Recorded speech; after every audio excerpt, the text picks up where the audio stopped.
जय राम श्रीराम जय राम जय जय राम श्रीराम जय राम जय जय राम श्रीराम जय राम जय जय राम अयोத்தி ராமன் வந்தான் எங்கள் அருந்தவ பயனும் வந்தான் பயமற்ற தேசம் என்னும் பண்பை பறைசாற்றி பாலன் நின்றான்.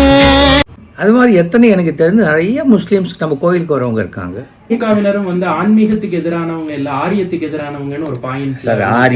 இதெல்லாம் ஆரியமும் திராவிடமும் சேர்ந்தது தான் இந்தியா. ஆச்சா, மத்தியில் கூட்டாட்சி, மாநிலத்தில் சுயாட்சி, அதே இருக்கட்டும்.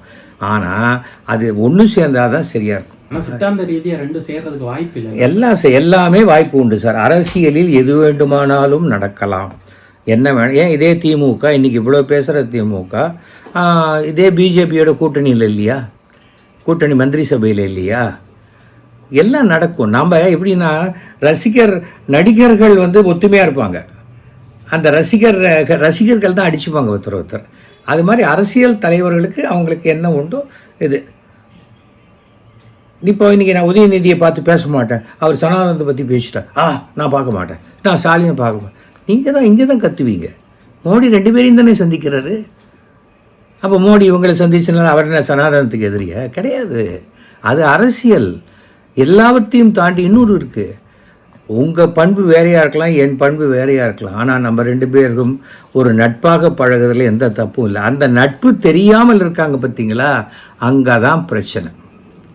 அவங்க தான் அடிமட்டமான ஆட்கள். அவங்களுக்கு எமோஷனலாக டீல் பண்ணுவாங்க எல்லா விஷயத்தையும். அந்த மாதிரி எமோஷனலாக டீல் பண்ணும்போது அவங்களுக்கு எதுவுமே ரீச் ஆகாது. அவங்களுக்கு உணர்ச்சி வசப்பட்டு ஓட்டு போடுறது. கரெக்டாக எலெக்ஷனுக்கு முதல் நாள் கரண்ட்டு போச்சுன்னா குத்துறா மாற்றி அடிப்பாங்க.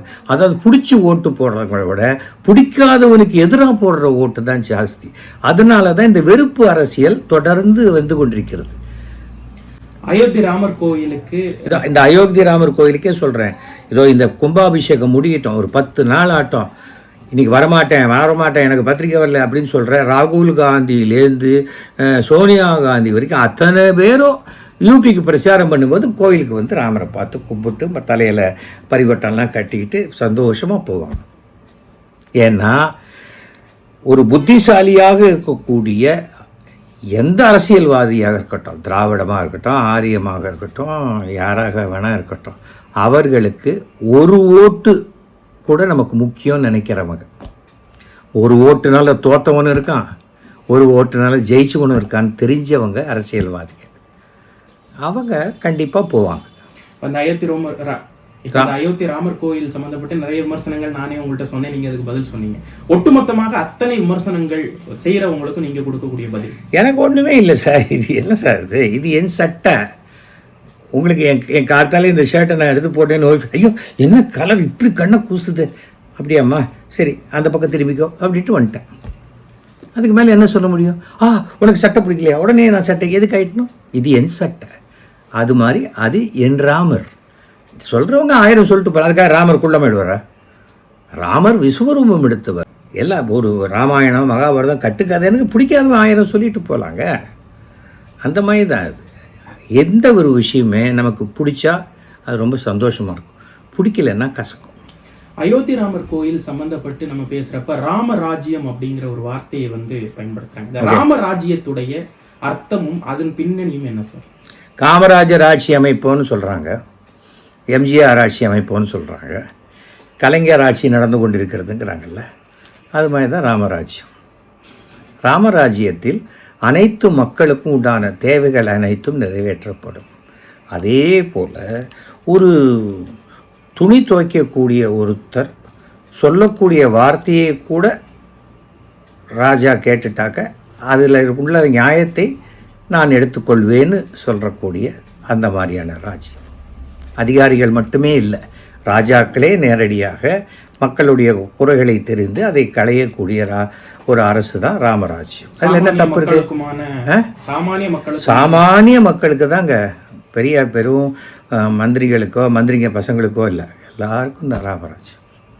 ராமர் வந்து ஒரு லைஃப் ஸ்டோரி வந்து வாழ்ந்துட்டு போயிருக்காருன்னு சொல்லலாம். அதிலிருந்து நம்ம கற்றுக்க வேண்டிய பாடம் என்னன்னு நினைக்கிறீங்க? ஒழுக்கம். பெற்ற தாய் தந்தையரை மதிக்க வேண்டியது. மாதா பிதா குரு தெய்வம்.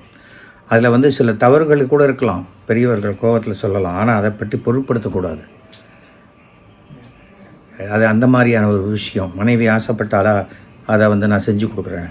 தன் மனைவிக்காக அந்த 14 வருஷத்தில் அந்த மனைவிக்காக போராடி மனைவியை மீட்டு கொண்டு வந்து இங்கே கல்யாணம் ஆகி ஒரு 2 நாள்லேயே நான் டைவர்ஸுக்கு போகிறேன், இல்லைனா கல்யாணம் பண்ணிக்காதையே சேர்ந்து வாழலாம், இப்படிங்கிறதெல்லாம் பண்ண வேணாங்கிறதை மறைமுகமாக சொல்லக்கூடிய ஒரு இதிகாச புராணங்கள் மாதிரி தான் இது எல்லாமே. இப்போ லைஃப் ஸ்டைல். இப்போது மகாபாரதம் என்ன? சகோதர யுத்தம். எதனால் சகோதர யுத்தம் வந்தது? ஏன்? பாகவதம் என்ன? சகோதரர்கள் வாழ்க்கை நெறிமுறை எல்லாத்தையும் உள்ளடக்கின ஒரு விஷயம். அப்படி தான் எல்லாமே. திருக்குறளை ஏன் சொல்கிறோம் உலக பொதுமுறைன்னு? ஏன் சொல்கிறோம் திருக்குறளை? அதில் இருக்கிற நல்ல விஷயங்களை தான் எடுத்துக்கணும். எனக்கு பிடிச்சதா ஒரு 10 ஸ்லோகம், அந்த 10 குறளை எடுத்துக்கோ. அகர முதல் எழுத்தெல்லாம் ஆதி பகவான் முதற்றே உலகு சொல்லியாச்சு. ஆதி பகவான் அப்போ நீ மெசேஜ் எடுத்துக்காம மெசஞ்சர் திருவள்ளுவர் இந்து இல்லையா அதுவா இது பேச வேண்டிய அவசியமே இல்லை. ராமாயணத்துடைய சாராம்சத்தை தான் நீங்கள் எடுத்துக்கணும். ஒரு டிராவல் போயிருக்காருல்ல சார், ஃப்ரம் அயோத்தியிலிருந்து ராமேஸ்வரம் வர, இன்னும் சொல்ல போனால் தமிழ்நாட்டில் தான் அதிகமாக அவர் வந்து டிராவல் பண்ணியிருக்காரு. நம்ம ஆதிசங்கரர் பண்ணியிருக்கார், நம்ம காஞ்சி பெரியவர் சங்கராச்சாரியார் பண்ணியிருக்கார். அப்போல்லாம் காசிக்கு என்ன ஃப்ளைட்டு பிடிச்சி போவாங்களா? நடந்து தான் போவாங்க. அதனால தான் காசிக்கு போகிறவங்க அது லாஸ்ட் டேஸில் கிளம்பினாங்கன்னா போயிட்டு ஒரு 8 மாதம் ஆகிடும், அங்கே தங்கிடுவாங்க. காசியில் போனால் முக்திங்கிறாங்க. அதனால தான் காசியில் வந்து தீட்டு கிடையாது, பசுமாடு கத்தாது. அங்கே காசியோட இதுவே வித்தியாசம். பிணம் நாற்றம் அடிக்காது. காசிங்கிறது அப்படிப்பட்ட ஒரு புண்ணிய பூமி. காசியிலேருந்து தண்ணி எடுத்துன்னு வரக்கூடாது, வேறு இடத்துலேருந்து தான் எடுத்துகிட்டு வரணும். காசி தண்ணின்னு இருக்கலாம் எடுத்துன்னு வரக்கூடாது. காசிலேருந்து நம்ம எதையுமே எடுத்துகிட்டு வர வேண்டிய அவசியம் கிடையாது. அதுக்கு நீங்கள் கயாலேருந்து எடுக்கணும். அங்கே எல்லாம் இருக்குது. பித்ருக்களுக்கு உண்டான அது வருஷம் போய் பித்ருக்களுக்கு செய்ய முடியலையா, காசிக்கு போயிட்டு அங்கே கங்கையில் குளிச்சுட்டு அங்கே போயிட்டு கயாவில் போய் கயாசிரார்த்தம்னு ஒன்று பண்ணிவிட்டு வந்துட்டா போகிறோம். கடவுள் நம்பிக்கை இல்லைன்னு சொல்கிறவங்க கூட அஸ்தியை மட்டும் கங்கையில் கரைக்கணும்னு தானே போகிறாங்க. அதுவும் தண்ணி தான், இங்கேயும் தண்ணி தானே, கார்பரேஷன் வாட்டர்லேயே கரைச்சிடலாம்ல. நான் மற்றவங்க வாழறதுக்காக ஒரு தியரி ஒன்று சொல்லிவிட்டு நான் என் வாழ்க்கைக்கு வேறு தியரி வச்சுக்கிட்டேன்னா ஒரு நாளைக்கு நான் அந்த மூர் மார்க்கெட் வாசலில் கலர் அடித்த கோழி மழை பெஞ்சா வெளுத்துருமே, அது மாதிரி ஆகிடும். எனக்கு அது அவசியம் இல்லை. ராமர் அவருடைய இந்த டிராவல் இருக்குல்ல சார், அது நமக்கு சொல்ல வர்ற பாடம்.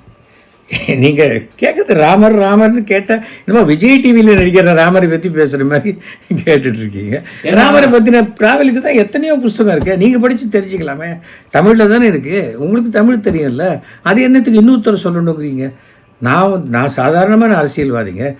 நான் தமிழில் பேசும்போது என் தமிழுக்கு இன்னொரு டிக்ஷனரி போகணுங்கிற அளவுக்கு நான் ஏதாவது கட்சி தலைவராக அப்படிலாம் இல்லை.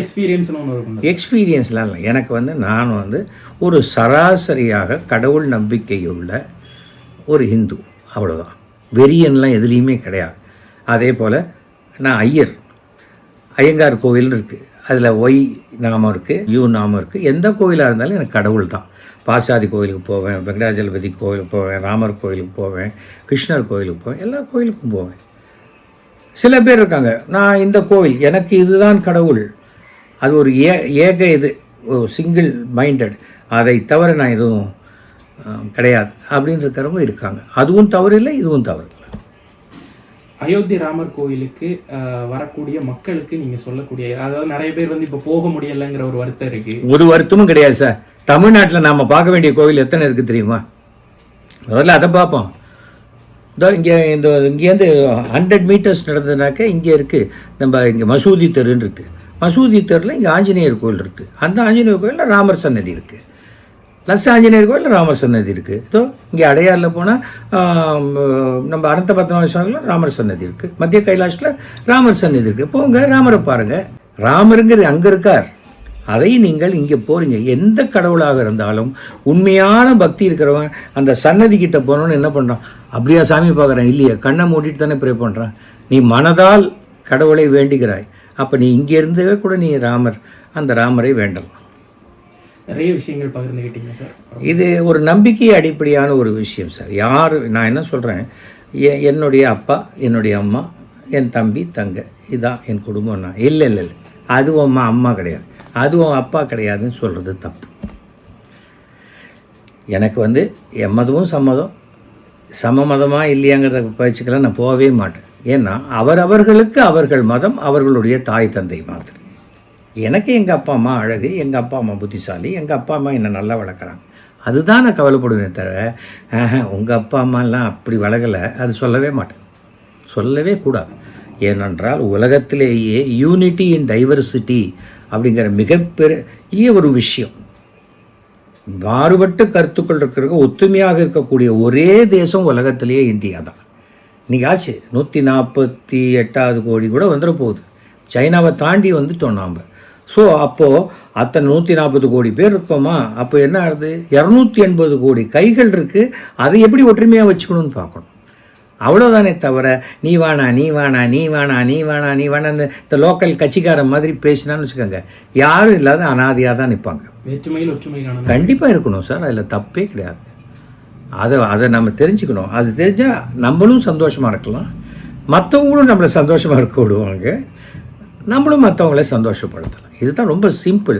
நான் என் லைஃப்பில் ஒன்றிருக்கேன்னா, if God be with us who can be against us அப்படிங்கிற வாசகம் என்னுடைய லெட்டர் ஹெட்டு, விசிட்டிங் கார்டு, ஏதோ இங்கே பார்த்தீங்கன்னா என்னுடைய சுகர் ஃபோட்டோ எல்லாத்துலேயுமே இருக்கும். சுகபிரம்ம மகரிஷி தான் நான் இங்கே பின்னாடி பார்த்துருக்கீங்க, ஏதோ இங்கே பார்த்தீங்கன்னா இங்கே இருக்கார் இல்லையா, அவர் தான் வெங்கடாஜலபதிக்கே குபேரன்கிட்டேருந்து பணம் கடன் வாங்கி கொடுத்து வெங்கடாஜலபதிக்கு கல்யாணம் பண்ணி வச்சவர். குரு இல்லை, ரிஷி இவர் எனக்கு என்னை ஏற்றுக்கொண்டார் ஒரு சீடனாக. அவ்வளோதான். நாம் இன்றைக்கி எப்படி நடந்துக்கிறோமோ இதெல்லாம் பூர்வ புண்ணிய கர்மாக்கள். இந்த ஜென்மத்தில் நல்லா நடந்துக்கிட்டா எங்கள் அப்பா அம்மா செய்த புண்ணியெல்லாம் நான் நல்லா இருக்கேன். நான் நல்ல விஷயங்களாக பண்ணால் என்னுடைய சந்ததியினர், என் பசங்க எல்லோரும் நல்லா இருப்பாங்க. அவ்வளோதான். சில பேருக்கு அப்பாவுக்கு முன்னாடியே பையன் தருதலையாக போகிறத பார்த்துருக்கோம், அவனை வந்து காப்பாற்ற முடியாத போகிற சூழ்நிலை எல்லாம் பார்க்கும்போது உலகத்திலேயே மிகப்பெரிய கொடுமையான ஒரு கஷ்டம் என்னென்னா, ஒரு பெற்றவர்கள் தன்னுடைய குழந்தைகளை இழக்கிறது. அது மாதிரியான கஷ்டம் யாருக்குமே வரக்கூடாதுன்னு நான் சொல்லுவேன். அப்படிப்பட்ட ஒரு விஷயம் இருக்குது. ஏன்னா அப்பா அம்மா செத்து போகிறது, தாத்தா பாட்டி செத்து போகிறதுலாம் நேச்சுரல். ஆனால் அதை தாண்டி அடுத்த ஜெனரேஷனில் இறக்குறதுன்னு வரும்போது இவங்க வாழ்க்கை முழுக்க அந்த சோகம் இருந்துக்கிட்டு இருக்கும். அதுவும் பெற்ற குழந்தைய இழக்கிறதெல்லாம். அதனால தான் எனக்கு வந்து யாராக இருந்தாலும் அந்த மாதிரியான விஷயங்கள் நடக்கும்போது ரொம்ப மனசு கஷ்டப்படும். அது நடக்கக்கூடாது கடவுளே அப்படின்னு தான் நான் வேண்டிப்பேன். யாருக்கும் நடக்கக்கூடாதுன்னு தான் வேண்டிப்பேன். நமக்கு மட்டும் அப்பா நமக்கு இது மாதிரி நடந்துடக்கூடாது கிடையாது. ஏன் யாருக்கும் நடக்கக்கூடாது வேண்டிக்கிறதுக்கும் நமக்கு மட்டும் நடக்கக்கூடாது வேண்டிக்கிறதுக்கும் எவ்வளோ வார்த்தை டிஃப்ரென்ஸு. இதனால் என்ன லாஸ் வரப்போகுது நமக்கு? எல்லோரும் நல்லா இருக்கட்டும் சொல்கிறதில்ல என்ன குறைஞ்சி போயிடுவோம் நாம். நான் இன்றைக்கி நல்லா இருக்கேன் அப்படின்னா எல்லோரும் நல்லா இருக்கட்டும் தான் நினைக்கிறேன். அவ்வளோதான். ரொம்ப நன்றி, வணக்கம். இந்த ராமஜென்ம பூமி இது வந்து மிகப்பெரிய இந்த என்னுடைய கருத்துக்களை சொல்லக்கூடிய வாய்ப்பு இந்த மூலமாக கிடைச்சது. ஏன்னா இது நான் இப்போ சமீபத்தில் தனித்தனியாக பேட்டி கொடுக்கறது கிடையாது. ஆனால் நாளைக்கு 21 இன்றைக்கி நாள் டுமாரோ 22 இல்லையா, நாளைக்கு 22 திங்கட்கிழமை. இது வந்து முகூர்த்த நாள். நாளைக்கு கல்யாணம் ஆகிறவங்களுக்கு இனிமேல் லைஃப்பில் என்றைக்கு வெட்டிங் டேன்னு ஞாபகம் வச்சுக்க வேண்டிய அவசியமே இல்லை. ராமஜென்ம பூமியோடைய என்றைக்கு நமக்கு கோவில் கும்பாபிஷேகம்னு பார்த்துட்டாங்கன்னா கூகுளில் அன்றைக்கி தான் நம்ம வெட்டிங் டே அப்படின்னு தெரியக்கூடிய அளவுக்கு இன்றைக்கி உலகம் முழுக்க இருக்குது. அதனால் இந்தோனேஷியாலெல்லாம் போய் பாருங்கள், அங்கே ராமாயணம் எங்கே ஃபுல்லாக இருக்குது, உலகம் முழுக்க இருக்குது. எந்த இடத்துல நல்லது எல்லாம் இருக்கோ அதை நம்ம கிரகிச்சிக்கலாம். அந்த இடத்துல நமக்கு பிடிக்காது இருந்தால் அதை கடந்து போயிடணுமே தவிர அங்கேயே நின்றுக்கிட்டு அதையே பார்த்து இது பண்ணக்கூடாது. அதுதான். ஸோ இந்த ராமஜென்ம பூமி என்பது மிகப்பெரிய ஒரு முயற்சி. இந்த கடவுள்கள் நாம் யாரும் கடவுளுக்கு கோயில் கட்டுறதில்லை. கடவுள்கள் நம் வழியாக அவர்களுக்கு வேண்டும் கோயிலை கட்டி கொள்கிறார்கள். இதுதான் என்னுடைய விஷயம். நான் ஒரு 4 சன்னதி சுக்கருக்கு கட்டியிருக்கேன் தமிழ்நாட்டில்னா நான் கட்டலை.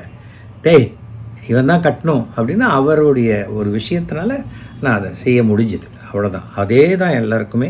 கடவுள் நம்பிக்கை இருக்கிறவங்க எந்த ஜாதி எந்த மதமாக இருந்தாலும் அவர்களுக்கு கஷ்டங்கள் எல்லாருக்கும் வர மாதிரி தான் வரும். ஆனால் அந்த கஷ்டங்களிலிருந்து அவர்கள் காப்பாற்றப்படுவார்கள். அந்த நம்பிக்கை அவர்களை காப்பாற்றும். அதை மாத்திரம் விடக்கூடாது. அந்த நம்பிக்கை 100% நம்பிக்கையாக இருக்கணும்.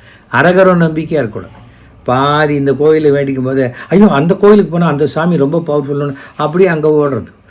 அது சரியாக அது ஒரு பதட்டமான மனோபாவத்தை உருவாக்கிடும். கோவில் திறந்துருந்துடா உள்ளே போங்க, இல்லையா கோபுரத்தை பார்த்து கும்பிடுங்க. கோபுர தரிசனம் கோடி புண்ணியம், அவ்வளோதான். நீங்கள் ராமர் படத்தை இங்கே வச்சுக்கோங்க. இன்றைக்கி நாளைக்கு நான் வடக்கு பக்கம் பார்த்து நமஸ்காரம் பண்ணிங்கன்னா அத்தனை நமஸ்காரங்களும் ராமருக்கு, அந்த வடக்கில் இருக்கக்கூடிய ராமருக்கு தான் போய் சேரப்போகுது. அவ்வளோதான். நம்ம மனோபாவம் மனசை நிறைய வச்சுக்கிட்டிங்கன்னா ஒரு பிரச்சனையும் கிடையாது.